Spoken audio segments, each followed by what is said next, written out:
Welcome to the No Guilt Mom podcast. I am your host, Joanne Crone, joined by my co-host, Bree Tucker. Why, hello, everybody. How are you? I just hit the mic too when I did that. And this is definitely going to be one that you need to watch on YouTube because Bree has the pen. She has a pen mustache. It's like mustachio. Yeah, we just have to do something else to not the eagle. To do something else to not focus on our fear. Because we're talking today about parenting through fear. Yes. And actually, we were talking recently. So we, of course, always record these a little bit in advance. There was an article going around recently about a Tesla that crashed over a cliff in California. Yes. And my dad sent me this article this morning because I just got a Tesla 3 or 4 months ago. And I'm sure he was like, look at this could happen. Well, okay. So that was my point. So this article noted that the Tesla went over the cliff, like Devil's Slide in California, and that all the people survived, thank God. But I was saying to you that I thought it was really weird that they kept focusing on it being a Tesla. Like if it was a Hyundai, you wouldn't hear like a Hyundai goes over a cliff in California. You'd be like, a car went over a cliff. But they kept focusing on the fact it was a Tesla. Well, here's the thing about Teslas, and my family's very anxiety prone. So, of course, as soon as I got a Tesla, my sister's like, Joanne, those cars kill people. They take control and they go, I'm like, no, they don't. They don't do that. He's like, anytime Elon Musk can put some software in there and have your car run off the road. I'm like, no.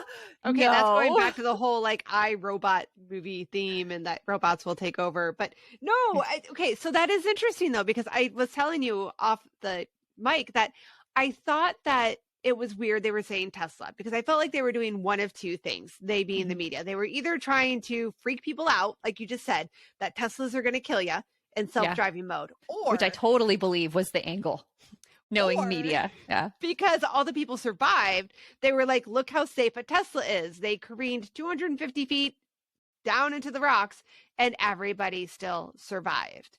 Yeah. Injured, but survived. So yeah, I thought that was, and then now here we are 2 days later, and a recent article came out that it had nothing to do with the fact that it was a Tesla or self-driving mode, that it was the driver. But yeah, which is sad. It's interesting. It's all about that fear. It is. It is all about the fear. Fear in the media, of course, sells.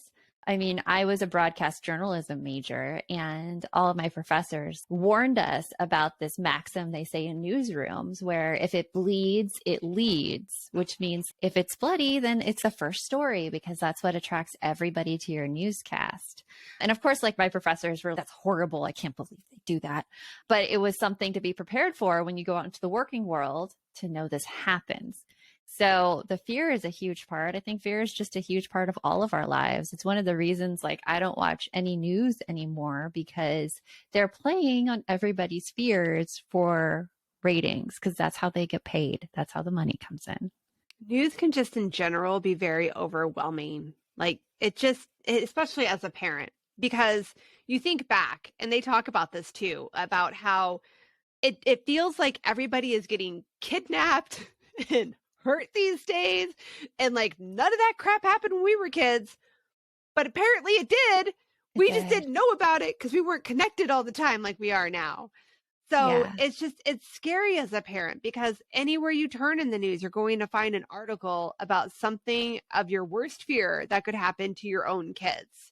And it makes it so hard not to have those thoughts racing through your head when you are coming up with rules and or choosing how to discipline your child, right? Totally. Because as far as I'm concerned, my kids are constantly going to be kidnapped and taken into sex trafficking or run over on the road, like whatever. It's going to happen. It's going to happen because it's in the media and I hear it all the time.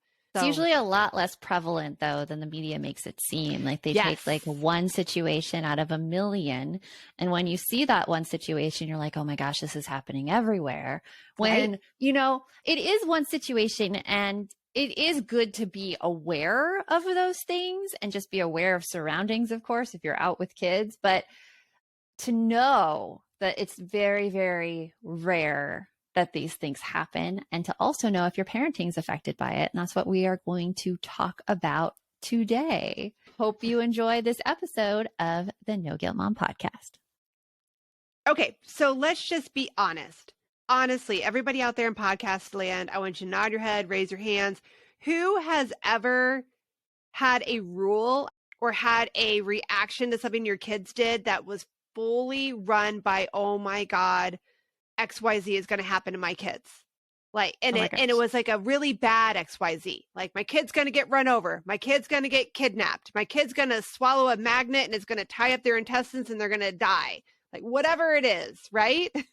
All those things go through my head all the time. All the time. Even my son is 9 now and he really likes to bike around the neighborhood, but it really took me a long time to let him do that because I was like, oh my gosh, what if he gets hit by a car in the neighborhood? What if somebody kidnaps him in the neighborhood? Everything goes through my head. And then the only thing that makes me let him do it is I think back and I'm like, okay, I wanted to do these things at his age. And then I have to repeat to myself, it is very improbable that things will happen. And I just let him know to be aware, and he knows to be aware. And then I give him time limits. I'm like, not time limits, but I just ask him, I'm like, okay, like, how long are you going to be? What time should I look at the clock? And that's when I'll start worrying. And he's like, 30 minutes. I'm like, cool. And he's been back before those 30 minutes. So I haven't had to worry at all. You've been able to keep that one in check. I've been able to keep it in check, but it's difficult. There's so many fears as a parent. Right. And I think that if we really take a little step back here, these fears, it's a fear about what, like you just said, what could happen versus what's what is likely to actually happen. And it causes us to be that helicopter parent, which I find hilarious because I've talked to my parents about that before. They're like, helicopter parenting was not a thing. Never heard that term before until, your oldest sister started to have kids that it kind of became a big thing. And now you say helicopter parenting and everybody knows what you're talking about. And we all know that you don't want to be a helicopter parent because the helicopter parent, the one that is like always like hovering over everything, trying to constantly keep an eye and to control all situations, and not in a bad way. They're trying to control situations because they love their kids and they don't want them to get hurt. But when you're doing that, it causes so much stress because then everything is on your shoulders. You are literally taking everything on. And I think there was a shift actually where everything seems to be the mom's fault. Like if a kid is bad, they always go to the mom. They don't go to the dad. They go to the mom. Well, because dad just has to show up and he's a good dad. Exactly. I love dads, but let's just be honest. That kind of is how the rule goes. There's a very low standard. Moms compare themselves to having a completely organized house with well-behaved kids. That's the ideal that you see on TV shows or on movies. And then dads, they're like, well, I'm not a deadbeat dad. I'm doing pretty good. So right. It's a lower standard. It's funny because I'm reading this one book. It's by Stacey Willingham. It's called All the Dangerous Things. I read thrillers, but you're going to laugh that I'm actually reading this thriller. I don't know why I do this to myself. This one is about a woman whose toddler son was kidnapped in the middle of the night, and it comes into the story a year later where there's still no information, no clues about him, and it's a totally cold case.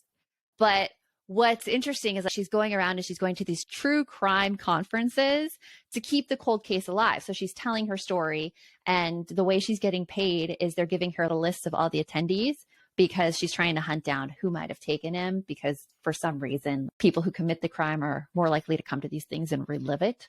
Wow. But yeah, it's intense so far. The only reason I'm still reading is because there's something else going on here. Like, there's something else going on. Yeah. Because they went back to her example of, as a kid, she's a sleepwalker. And so I'm like, they would mention she's a sleepwalker if it didn't have something to do with the story. I'm on to you, thrillers. I know what's going on. I know your recipe. But the point is, she makes it very, very clear in the story that everyone always looks to her and is uncomfortable around her and blames the mom. When they look and they're like, oh, it's not that my son just disappeared. It's like, what did you do wrong that made your son disappear? Why didn't you have this like baby monitor in his room? Why didn't you check that window before he went to sleep? And not asking the same things of dads. So I think moms have an additional pressure. And that's why parenting through fear and knowing that you're doing it is so important. Right, right. It is because honestly, when it comes to the whole parenting through fear, there's two things of it. First of all, you have to be able to recognize that that's what you're doing, that you are parenting in a way through fear and anxiety. And then once you can recognize it, then you can start working on it. Like your example you had with your son with the bike riding, like you realize that that fear is, or that those fears that those things are definitely going to happen to him are a little bit bigger in your head than probably in real life statistics, right? There's a Yeah, song. Have you ever heard the song by Bare Naked Ladies? Oh, poop. It's a song about like the probability of like dying, and they have like the whole song is about these yeah, really, I know what you're right? talking about. Mhm. Yeah. There's all these weird ways you could die, but more than likely, like you're gonna have a good day or something like that. Like these things won't actually happen to you. Yeah, I don't know where I was going with that, but yeah. Yeah, but I mean, it's like it's looking at the probability of things happening, or Yeah. like you went back to the establishing of rules because we were recently at a gathering and a close friend was, oh my gosh, like I don't let my son say hi to anyone, and we're all like, what? This is so weird. We just didn't know what to say. We were just here, and come find out months later that this close friend has this overwhelming anxiety that her son is going to get kidnapped and taken away from her. And so if she can prevent him from engaging with people, because she's always been told, oh, you know, it's always the women get mugged who say hi to like these strange men on their routes. What? I know there's all these things. There's all these things and stuff that are like drilled into, especially women from a young age, that aren't true, are meant to keep us safe, but end up us Little Red really Riding in Hood. fear. Little Red Riding Hood. Like that whole fable was created to say, like, if a little girl doesn't listen and she veers off the path, she's not only going to hurt herself, she's going to hurt her Grammy. Can you believe that? Like, what stories about boys were like that? I can't even think of one. I can think of boys lying, like the Jack whole and Jill, Boy maybe? Who Cried Wolf. I don't know, but you're Jack, gonna know. Why is she That's following true. him? You know what? People need to comment. So comment on this episode if you could tell us a nursery rhyme or an old story where like a boy gets in as much trouble as Little Red Riding Hood, because I want to hear that. There's a lot of stories like that to keep you small and keep you safe. I bet you could look at a lot of things. Yeah. I mean, Rumpelstiltskin. She made a negotiation to give away her firstborn child. How dare she? Never negotiate with terrorists. No, here you go. No, look at Rumpelstiltskin. She needed to she needed to earn money. And so she said she could spin straw into gold because she needed to earn a living. But the only way she could earn a living was if she gave up her child. Yeah. Like what deep-seated norms are put into us? We choose to tell these to our children as bedtime stories. It is very odd. It is very odd. When you see it, you're like, that's messed up. That's messed up. Yeah. But okay. No wonder we have all these issues.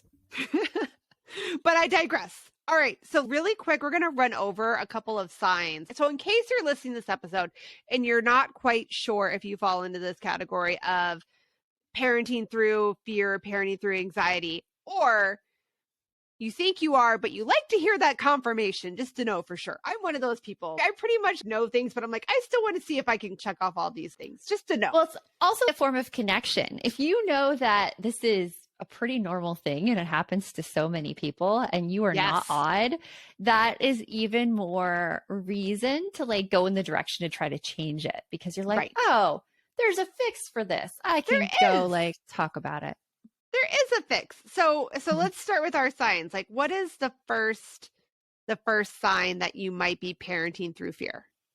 If you're trying to shield your child from things to avoid negative situations, like you're trying to keep them away from parties or something where you feel something bad will happen, or you don't want them to go to a certain activity because you've heard that activity can cause injuries, like trampoline parks, for example, or bike rides, or like climbing up on something and you're like, no, get down.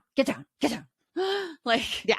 those kind of behaviors too. Although some of those things are, I mean, that happen. Accidents happen. I remember, I think of that thing about get down from it. Eric was climbing up on the front of our house and he was just walking around. He fell into the bushes with sticks and he avoided his eye by this like smidge, like a hair. It could have been really, really bad, but that was a rare incident. And you know what? He's much more balanced careful and now. careful now. Yeah. Yeah.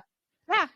I was going to say, when you were talking about the whole bike riding thing, I thought for sure you were going to say you were concerned about him getting hurt because that boy has broken more bones than Camden has.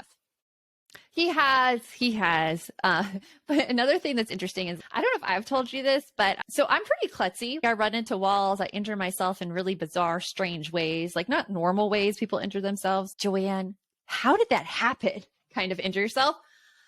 My parents padded all the furniture when I was younger. I see pictures of padding on every single piece of furniture in their house, every sharp corner, every hard edge of a couch, everything was padded. And my sister, they didn't pad it. And she actually, she's not as klutzy as I am. She doesn't hurt herself in weird ways. She hurts herself in ways that like, you're like, yeah, I can understand how that happened. Kind like, of that thing. couch came out of nowhere. It just jumped right in my path.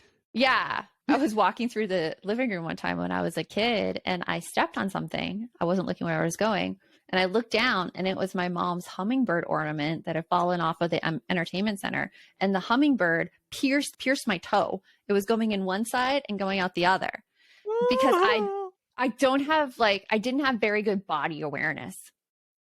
But that's one of the things when you're fearful of something, you don't let your kids develop those mechanisms to give them protection when they get older. Because they have to have some experiences to learn how things will actually happen. Because if, again, like you just said, like if we're always avoiding it and shielding them, then they're going to think that there's nothing bad that can happen. So, then stuff happens that you're like, what was that? I know, right? Okay, so the second sign is that you quickly move from unlikely situations that are a possibility to a probability. And we were talking about that earlier. That's where it's like, okay, so it's possible that my kid could go to the park while I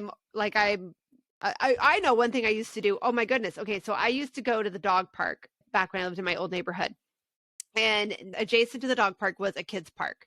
So I remember my kids had to beg me, and it took me months to be okay with them not having to stand around at the dog park and like watch all the dogs, because I wouldn't let them pet other people's dogs because I was also afraid they get bit. And it probably is a decent, which is a safe thing to do. Yeah, dogs are very untrustworthy.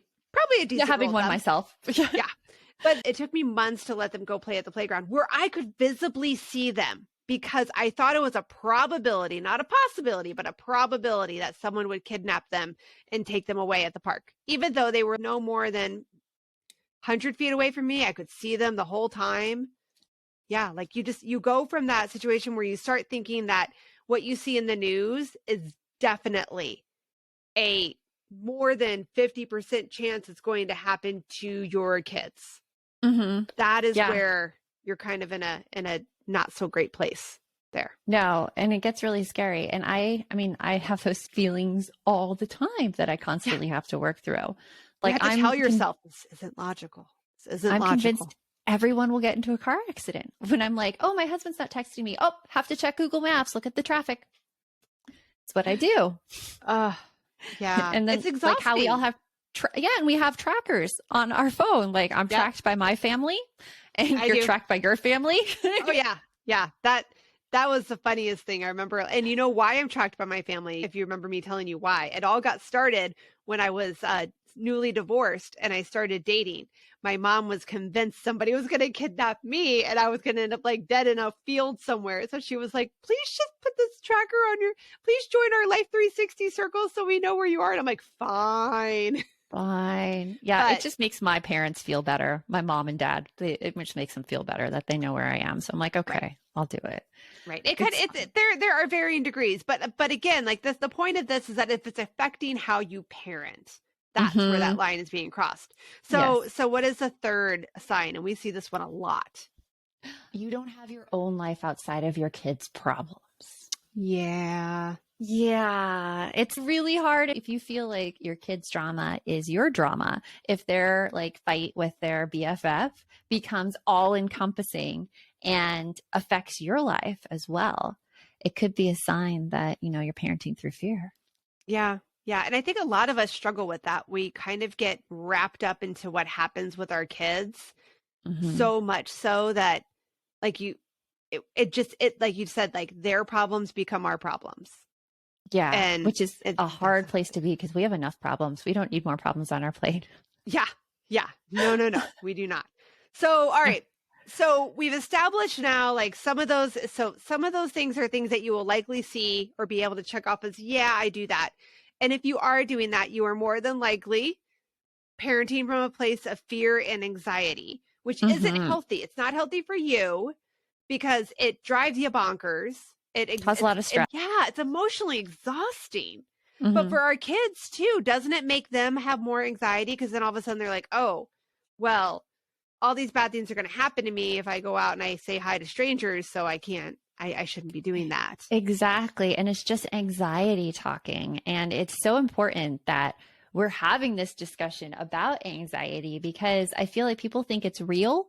Like what you think in your head, you make seem real when it's not. When it's something that we have control of, even though it may not seem we have control of, it's like a process that we can work through where we would have better control of our thoughts, which then lead to our feelings, which then lead to our actions. So, what's the first thing to do if you know that you're parenting through fear, Brie? The first thing you can do is just, like we said earlier, acknowledge it and accept that you are fearful. Because Mhm. once you acknowledge that you're dealing with fear and that you've got some anxiety and that it's affecting how you do things with your kids, then you can actually start working on it and Mhm. coming up with a more positive thought process and being more aware of like, oh, perhaps that rule that they're never allowed to be more than 10 feet away from me, maybe that's a little bit overbearing. Maybe they are 15 and 16. Perhaps they can do more on their own. Yeah. I'm Or joking. even Hopefully like, that got a laugh out of some people. hopefully 15 or 60, yes. I know. They're 15 or 16. Maybe they can walk more than 10 feet away from me. We'll see. We'll see. I could totally do this. Yeah. Yeah. Yeah. Or like if it's even making like your stress level rise too. If Yeah. you like me, I knew I was fearful. I knew I had all this anxiety. I was managing it pretty well with like not the rules, but it was causing me a lot of extreme pain. So if it's causing you extreme pain, there is help for it. There is help. I go to Yeah. therapy. I have a great nurse practitioner psychiatrist now, have some great anxiety meds that are working wonders and controlling my bodily reactions to thoughts and events, which just make life a little bit easier. Yep. So And there's help. before you take any path on like what to do, you have to acknowledge it first. Mhm. You have to But acknowledge it. But like you said, there are so many tools out there that can help you deal with it. But that first step is acknowledging that it's there. So, what's the Definitely. second step, Joanne? What's the second thing they can do?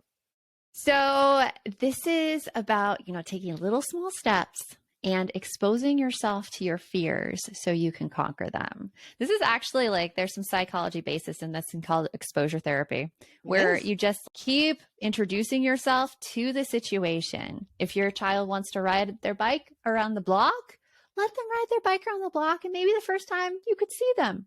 And maybe the second time, like it's supposed to be 5 minutes. And maybe the next time it's 10 minutes and just gradually increase it until you're at the point where, like, okay, nothing bad happened. I'm okay with this. Yeah. Like, we're not saying that anybody has to let their kids do something that makes them so stressed out and so scared and so fearful or to do anything reckless by any means. But Mhm. when you realize that you have an overwhelming fear that is causing you to possibly, again, parent from a place of fear, not parent from a place of realistic concern. Is that a good way Yeah. to put it? Maybe. Yeah, I would say that's a good way to put it. Yeah. So, like, if you're not parenting from a place of realistic concern and you know that you're overdoing it, you are over the edge, you have jumped the shark, you are just past it. Take those little steps. If you're afraid of the trampoline park, take them and let them like go on the kiddie one and see. And if they don't break any arms or legs, then great. Maybe we can do the next one. Something else that really helps is to pay attention to what you're saying to yourself and your Oh, self-talk. And this comes from Brene Brown, actually, that a lot of times we think our fear means that something bad is going to happen. But what our fear actually means is that at that moment, we're feeling vulnerable. We love our kids so, so much that we are feeling vulnerable to losing them. And focusing on that love for your kids and that feeling of vulnerability and identifying what that is makes you more able to take that step of exposing yourself to your fears. It does. And actually, that is fantastic because that leads us right into that solidifies our third thing that you can do, which is to talk yourself through situations instead of assuming that you know what's going to happen or assuming that you know exactly what your kids are thinking. Because part of this parenting through fear too is being afraid that your kids are like doing crazy stuff in their head, that they're thinking of stupid, crazy things. Yes. Right?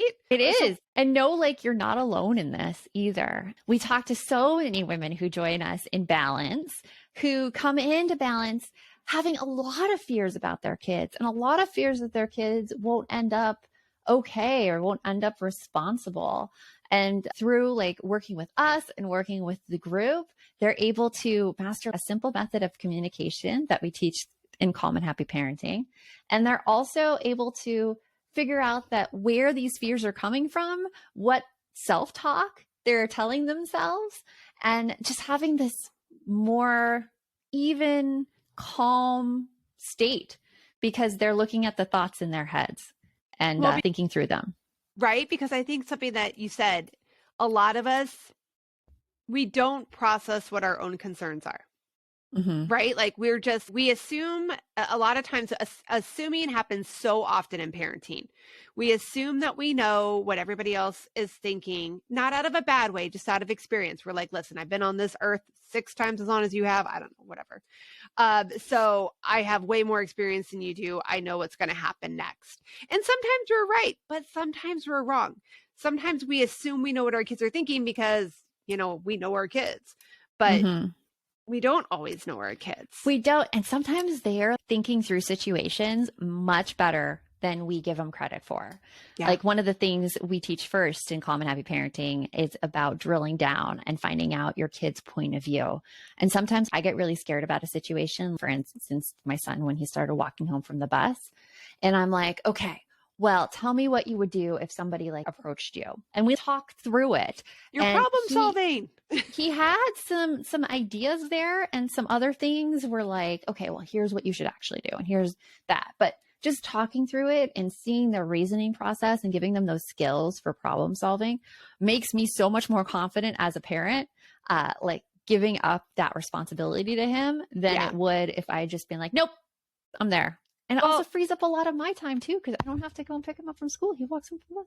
I know, right? And I mean, so the problem solving is fantastic on 2 levels. You can do it at where you also have the conversation in a safe place at home, you're role playing it, but also letting them have the opportunity to problem solve themselves. Because if our kids are constantly knowing or waiting for us to swoop in and fix the situation or to swoop in and fix what all's going on, they're never really going to learn how to problem solve. And isn't our main goal, all of us, is for our kids to be happy and healthy?